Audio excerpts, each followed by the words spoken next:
Assalamualaikum warahmatullahi wabarakatuh. Salam sejahtera bagi kita semua. Selamat pagi, siang, sore, rekan-rekan yang saya hormati. Semoga kita semua selalu diberi kesehatan, keberkahan, dan kelancaran dalam setiap langkah, amin. Saat pesan misterius bertuliskan 7 hari lagi muncul di ponsel Farah, hidupnya yang tenang berubah menjadi mimpi buruk penuh teror. Ketika hari-hari berlalu, sesuatu yang gelap semakin mendekat, membawa pertanyaan yang mengerikan. Apa yang menunggunya di akhir waktu? Begini kisah lengkapnya. Hujan deras turun tanpa henti malam itu. Angin menderu, menggoyangkan pepohonan, dan suara gemuruh terdengar menggema di kejauhan. Farah, seorang wanita berusia 28 tahun, baru saja pulang ke rumah setelah perjalanan panjang dari kota. Tubuhnya letih, tapi pikirannya terasa lebih berat setelah menerima pesan aneh di ponselnya pagi tadi. Pesan itu hanya berisi satu kalimat, 7 hari lagi. Awalnya Farah menganggapnya sebagai lelucon. Siapapun yang mengirim pesan itu mungkin hanya ingin menakut-nakutinya. Namun saat ia mencoba membalas, nomor itu tidak bisa dihubungi. Lebih aneh lagi, pesan itu tidak terhapus meskipun ia sudah mencobanya berkali-kali. Hari pertama berlalu tanpa kejadian berarti. Farah tetap menjalani rutinitasnya, meskipun bayangan pesan itu terus menghantui pikirannya. Saat malam tiba, ia memutuskan untuk tidur lebih awal, berharap rasa lelahnya akan mengusir kekhawatiran yang tidak perlu. Namun tepat pukul 2 dini hari, ia terbangun oleh suara ketukan pelan di jendela kamarnya. Ketika ia membuka mata, jantungnya berdegup kencang. Jendela itu berada di lantai 2, dan tidak mungkin ada seseorang di luar sana. Dengan napas tertahan, ia melangkah mendekat, mengintip melalui tirai. Ini nggak ada siapa-siapa kok, hanya gelap dan hujan. Tapi ketika ia berbalik untuk kembali ke tempat tidur, ia mendengar suara bisikan. 6 hari lagi. Farah membeku. Suara itu begitu jelas, seolah-olah seseorang berdiri tepat di belakangnya. Namun saat ia menoleh, ruangan itu kosong. Hari kedua, ia mulai menceritakan kejadian itu kepada sahabatnya, Nia. Nia, yang selalu skeptis terhadap hal-hal mistis, menertawakannya. "Kamu pasti terlalu lelah atau sedang stres," katanya sambil menyeruput kopi. Namun malam itu Farah kembali dihantui. Kali ini ia mendengar suara langkah kaki di lorong rumahnya. Saat ia mengecek, tidak ada siapapun, tapi ia menemukan jejak kaki basah yang mengarah ke pintu kamarnya. Di dinding, dengan tinta merah tertulis, 5 hari lagi. Hari-hari berikutnya berubah menjadi mimpi buruk. Setiap malam ada kejadian aneh yang semakin menakutkan. Lampu yang padam tiba-tiba, bayangan yang bergerak di sudut mata, dan suara-suara aneh yang tidak bisa dijelaskan. Pada hari keempat, Farah menemukan foto dirinya tergantung di ruang tamu, dengan tanda silang di wajahnya. Di bawah foto itu tertulis, 3 hari lagi. Farah mulai merasa kehilangan akal sehat. Dia mencoba menghubungi paranormal untuk mencari tahu apa yang sebenarnya terjadi. Paranormal itu, seorang pria tua bernama Pak Surya, hanya memandangnya dengan tatapan tajam dan berkata, "Kamu telah dipilih. Tidak ada yang bisa mengubah takdir ini." Hari ke-6, malam terasa lebih sunyi dari biasanya. Farah tidak bisa tidur. Matanya terus menatap ke arah pintu kamarnya, menunggu sesuatu yang ia tahu akan datang. Tepat pukul 3 pagi, pintu itu terbuka perlahan. Di ambang pintu berdiri sosok tinggi berjubah hitam dengan wajah yang tidak terlihat. Sosok itu mendekat tanpa suara, dan di telinganya terdengar bisikan yang lebih dingin dari angin malam. Besok adalah hari terakhir. Farah tidak bisa lagi berpikir jernih. Ia mengunci diri di kamar, menyalakan semua lampu, dan berdoa sepanjang malam. Namun saat pagi tiba, ia menyadari sesuatu. Di cermin kamarnya, ada tulisan besar yang terlihat, seperti terukir dari dalam kaca. Hari ini adalah akhirnya. Farah berusaha keluar dari rumah, tetapi pintu-pintu terkunci, jendela-jendela tertutup rapat. Suara-suara menyeramkan mulai terdengar dari berbagai sudut rumah. Jeritan, tawa, dan bisikan bergema, membuat kepanikan Farah semakin memuncak. Tepat pukul 7 malam, suara ketukan keras terdengar di pintu depan. Farah yang sudah tidak punya tempat untuk lari hanya bisa berdiri terpaku. Ketukan itu berubah menjadi gedoran, semakin keras dan memekakkan telinga. Tiba-tiba pintu itu terbuka, dan sosok berjubah hitam yang ia lihat sebelumnya muncul kembali. Kali ini sosok itu mengangkat tangannya, menunjuk langsung ke arah Farah. Tubuh Farah seakan tidak bisa bergerak. Dalam sekejap, ruangan itu gelap total, dan Farah merasakan dingin yang menusuk hingga ke tulang. Yang terdengar hanyalah suara terakhir dari sosok itu. 7 hari sudah berlalu, waktumu habis. Esok paginya, tubuh Farah ditemukan tak bernyawa di kamarnya. Wajahnya membeku dalam ekspresi ketakutan yang tidak terbayangkan. Tidak ada tanda-tanda kekerasan, tidak ada jejak siapapun di rumah itu. Namun, di ponselnya, pesan terakhir terlihat jelas. Selanjutnya adalah kamu. Esoknya Nia menerima kabar kematian Farah dari polisi. Ia terkejut, karena baru 2 hari yang lalu Farah menceritakan hal-hal aneh yang dialaminya. Rasa bersalah menghantui Nia. Ia merasa seharusnya lebih memperhatikan ucapan sahabatnya itu. Setelah pemakaman Farah, Nia kembali ke rumahnya dengan hati yang berat.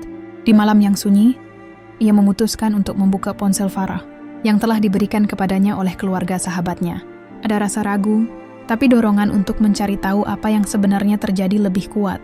Ketika ia membuka ponsel itu, hal pertama yang ia lihat adalah pesan terakhir. Selanjutnya adalah kamu. Pesan itu membuat darahnya berdesir. Tubuhnya membeku di tempat. Nia mencoba menghapus pesan itu, tetapi seperti yang dialami Farah, pesan itu tetap ada. Tidak peduli berapa kali ia mencoba, pesan itu tidak pernah hilang. Tak lama kemudian ponselnya berbunyi. Sebuah pesan masuk dari nomor yang tidak dikenal. 7 hari lagi. Nia merasa lemas. Ia berusaha meyakinkan dirinya bahwa ini hanya lelucon kejam yang dilakukan seseorang. Namun, bayangan kematian Farah terus menghantuinya. Ia tidak ingin mengabaikan peringatan itu seperti yang dilakukan Farah. Hari pertama berlalu tanpa kejadian aneh. Tetapi di hari kedua, saat malam tiba, Nia mendengar suara langkah kaki di rumahnya. Ia tinggal sendirian. Jadi suara itu membuatnya panik. Dengan tangan gemetar, ia memeriksa seluruh rumah, namun tidak menemukan siapapun. Ketika ia kembali ke kamar, di kaca mejanya tertulis dengan uap, 6 hari lagi. Hari-hari berikutnya menjadi semakin mengerikan. Di hari ketiga, ia menemukan rambut panjang berlumuran darah di wastafel kamar mandinya. Di hari keempat, ia mendengar suara Farah memanggil namanya dari dalam lemari. Namun, setiap kali ia memberanikan diri memeriksa, lemari itu kosong. Ketakutannya memuncak di hari kelima, ketika ia mendapati foto-foto dirinya tersebar di lantai rumah. Dalam foto-foto itu, ia terlihat sedang tertidur di kasurnya, meskipun ia yakin tidak pernah memotret dirinya sendiri. Ketika malam hari ke-6 tiba, Nia tidak bisa lagi menahan rasa takut. Ia pergi menemui seorang dukun di desa terpencil, berharap mendapatkan jawaban. Dukun itu, seorang wanita tua dengan mata yang tajam, mendengarkan cerita Nia dengan serius. Ini bukan kutukan biasa, kata dukun itu. Ini adalah roh penjemput yang muncul karena seseorang telah membukakan jalannya. Sahabatmu, Farah, mungkin menjadi perantaranya. Dan sekarang giliranmu. Nia memohon agar dukun itu membantunya, tetapi wanita tua itu hanya menggeleng. Tidak ada yang bisa melawan takdir ini. Namun, kau bisa mencari tahu dari mana semua ini dimulai. Temukan akar masalahnya, atau kau akan menjadi korban berikutnya. Dengan petunjuk itu, Nia kembali ke rumah Farah. Ia menggeledah setiap sudut, mencari sesuatu yang mungkin menjadi penyebab teror ini. Di loteng, ia menemukan kotak tua berisi surat-surat dan foto lama. Salah satu surat itu tertulis, "Jika kau membaca ini, maka kau telah terlibat. 7 hari akan menghantuimu, dan pada hari terakhir, kau akan menjadi milik mereka." Surat itu disertai foto seorang wanita yang wajahnya tampak sangat mirip dengan Farah, meskipun gaya busana dan suasananya menunjukkan bahwa foto itu diambil puluhan tahun lalu. Di belakang foto tertulis nama Laila 1923. Nia mulai menyadari bahwa keluarga Farah mungkin telah lama dikutuk oleh sesuatu yang tidak mereka pahami. Wanita di foto itu kemungkinan menjadi asal mula dari kutukan ini. Saat hari ke-7 tiba, Nia mengunci dirinya di kamar sambil memegang surat itu, berharap bisa menemukan jalan keluar. Tepat pukul 3 pagi, suara ketukan keras terdengar dari pintu kamar. Suara itu semakin keras, seperti seseorang mencoba mendobrak masuk. Ketika pintu itu akhirnya terbuka, sosok berjubah hitam itu muncul, wajahnya tetap tak terlihat. Nia mencoba melawan rasa takutnya. Ia mengangkat surat itu dan berteriak, "Kenapa kau menghantui kami? Apa yang sebenarnya kau inginkan?" Sosok itu berhenti sejenak, kemudian mengeluarkan suara yang dalam dan mengerikan. "Hutang darah harus dibayar. Kau adalah yang berikutnya." Ruangan itu gelap total, dan Nia merasakan dingin yang menusuk hingga ke tulang. Suara-suara aneh bergema, dan dalam kegelapan itu, ingin mendengar bisikan terakhir. "Waktumu habis." Ketika pagi tiba, tubuh Nia ditemukan tergeletak di lantai kamar Farah. Wajahnya membeku dalam ekspresi ketakutan yang sama seperti Farah. Di sampingnya, ponselnya menyala menampilkan pesan baru. Berita kematian Nia dengan cepat menyebar, dan polisi mulai menyelidiki kejadian aneh di rumah Farah. Namun, tidak ada bukti yang cukup untuk menjelaskan kematian mereka. Hanya rumor yang terus berkembang, terutama di kalangan warga desa, yang percaya bahwa ada sesuatu yang lebih gelap sedang terjadi. Di tengah kegemparan itu, Hana, seorang teman dekat Nia dan Farah, mulai merasa ada yang tidak beres. Ia mengingat pesan-pesan yang pernah diceritakan Farah sebelum kematiannya dan berusaha menghubungkan semuanya. Namun yang membuat Hana merinding adalah saat ia menerima pesan serupa di ponselnya. 7 hari lagi. Pesan itu masuk tepat pukul 2 malam saat Hana sedang merenung di ruang tamunya. Ia tidak menganggapnya lelucon. Setelah apa yang terjadi pada Farah dan Nia, ia tahu ini adalah peringatan nyata. Dengan tangan gemetar, ia mencoba mencari bantuan. Hari pertama berlalu dengan keheningan yang mematikan. Hana mengunci semua pintu dan jendela di apartemennya, memastikan tidak ada celah bagi sesuatu untuk masuk. Namun saat malam tiba, ia mendengar suara langkah kaki di lorong apartemennya. Ketika ia mengintip melalui lubang pintu, lorong itu kosong. Tapi di bawah pintunya, ada secarik kertas yang tergelincir. Tulisan di kertas itu membuat darahnya membeku. 6 hari lagi. Hana tidak mau tinggal diam. Ia memutuskan untuk mencari tahu lebih lanjut tentang kutukan 7 hari ini. Ia menggali informasi dari semua kontak yang mungkin mengenal Farah dan Nia. Salah satu sumbernya adalah seorang teman lama yang tinggal di desa tempat keluarga Farah berasal. Teman itu, seorang pria bernama Dimas, menceritakan sebuah legenda tua yang menyeramkan. Keluarga Farah terikat dengan roh penjaga, katanya. Roh itu marah karena leluhur mereka melanggar perjanjian lama. Setiap beberapa generasi, roh itu menuntut korban untuk membayar kesalahan masa lalu. Dimas juga mengatakan bahwa satu-satunya cara untuk menghentikan siklus kutukan ini adalah dengan menemukan benda tertentu yang dulu digunakan untuk mengikat perjanjian itu. Tapi benda itu sudah lama hilang, mungkin terkubur di suatu tempat di desa. Hari kedua, Hana bermimpi buruk tentang rumah tua yang terbakar. Dalam mimpinya, seorang wanita dengan gaun putih berteriak, "Kembalikan hakku." Saat Hana terbangun, ia menemukan bekas luka bakar kecil di telapak tangannya, meskipun ia tidak ingat menyentuh apapun. Hari ketiga, Hana memutuskan untuk pergi ke desa asal. Farah, ia mencari rumah tua yang ada di mimpinya, bertanya kepada penduduk setempat tentang keberadaannya. Namun setiap kali ia menyebutkan nama keluarga Farah, orang-orang hanya menggeleng atau menolak berbicara. Akhirnya seorang wanita tua memberanikan diri bicara. Rumah itu sudah lama dihancurkan. Tapi jika kau mencari benda yang hilang itu, kau harus ke hutan di belakang desa. Banyak yang percaya benda itu dikubur di sana. Hari keempat, Hana pergi ke hutan dengan bantuan Dimas. Mereka membawa peralatan seadanya untuk menggali. Saat malam mulai turun, mereka menemukan sebuah peti kayu kecil yang terkubur di bawah pohon tua. Namun ketika peti itu dibuka, isinya hanya kain hitam yang sudah lapuk dan sepotong cermin kecil yang retak. Cermin itu memantulkan bayangan yang aneh.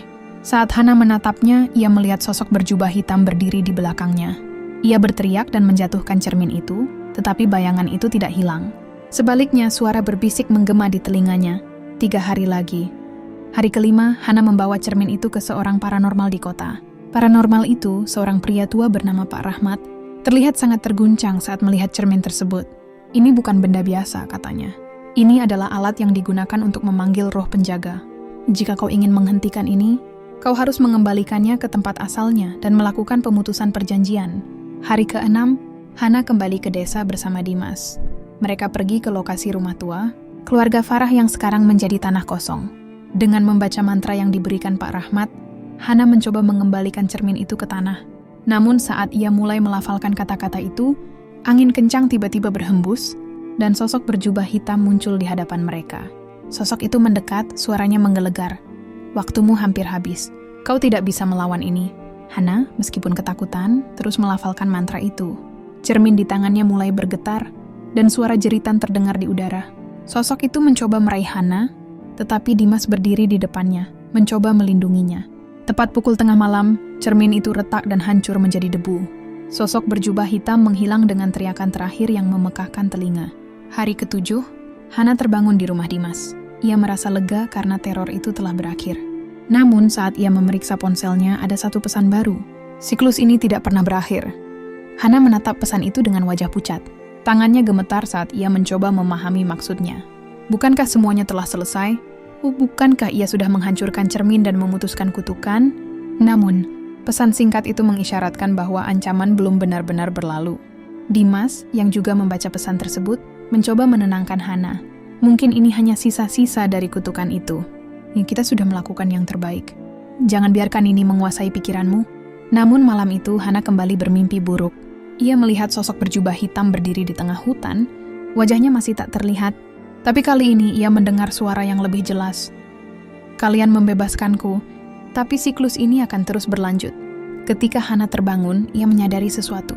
Kutukan itu mungkin memang telah diputuskan, tetapi dalam prosesnya, ia dan Dimas mungkin telah melakukan kesalahan fatal. Membebaskan roh yang selama ini terkunci oleh cermin tersebut. Hari ke-8, kebenaran yang mengerikan. Hana dan Dimas kembali menemui Pak Rahmat, paranormal yang sebelumnya membantu mereka. Ketika Hana menjelaskan tentang mimpinya, wajah Pak Rahmat berubah muram. "Kalian tidak memutuskan kutukan," katanya pelan. "Kalian hanya membuka pintu yang selama ini tertutup. Roh itu bukan hanya penjaga, tapi juga penghukum. Dia akan terus mencari korban baru." Hana merasa dunia seakan runtuh. "Lalu, apa yang bisa kami lakukan sekarang?" Tanyanya dengan suara hampir putus asa. Pak Rahmat menggeleng. "Tidak ada cara untuk menghentikan roh itu. Satu-satunya harapan adalah menghindarinya sejauh mungkin. Tapi kau tahu, waktu tidak berpihak pada siapapun." Pertarungan terakhir. Malam itu, Hana dan Dimas memutuskan untuk kembali ke hutan tempat mereka menemukan cermin. Mereka merasa tidak punya pilihan lain selain menghadapi roh itu sekali lagi. Dengan membawa alat pelindung dan mantra yang lebih kuat dari Pak Rahmat, mereka berjalan menyusuri kegelapan hutan.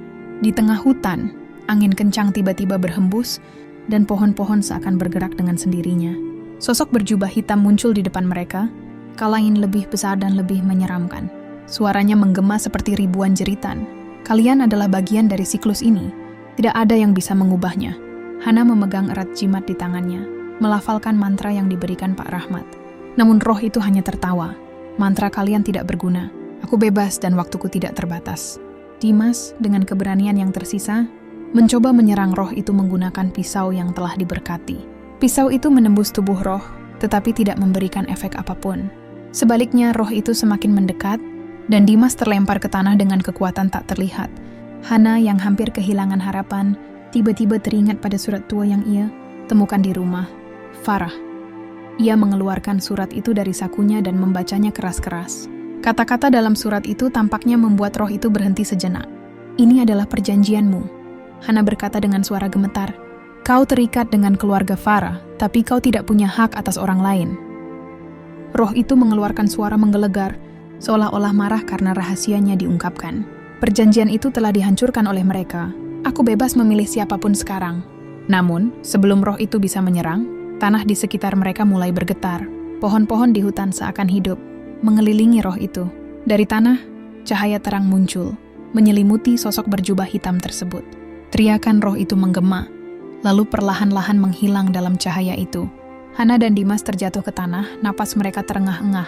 Ketika semuanya tenang, mereka menyadari bahwa roh itu telah lenyap untuk saat ini. Siklus yang tidak pernah berakhir. Beberapa minggu setelah kejadian itu, Hana merasa hidupnya mulai kembali normal. Namun ia tidak bisa menghilangkan firasat bahwa sesuatu masih mengintainya. Suatu malam, saat ia sedang duduk di ruang tamu, ponselnya berbunyi. Dengan hati-hati, ia membuka pesan yang masuk. Pesan itu hanya berisi satu kalimat, 7 hari lagi. Hana menatap layar ponselnya dengan napas tertahan. Ia akhirnya mengerti satu hal yang pasti. Siklus itu tidak pernah benar-benar berakhir. Roh itu akan selalu kembali, mencari korban baru, dan tidak ada yang bisa menghentikannya. Di kejauhan, suara langkah kaki terdengar mendekat.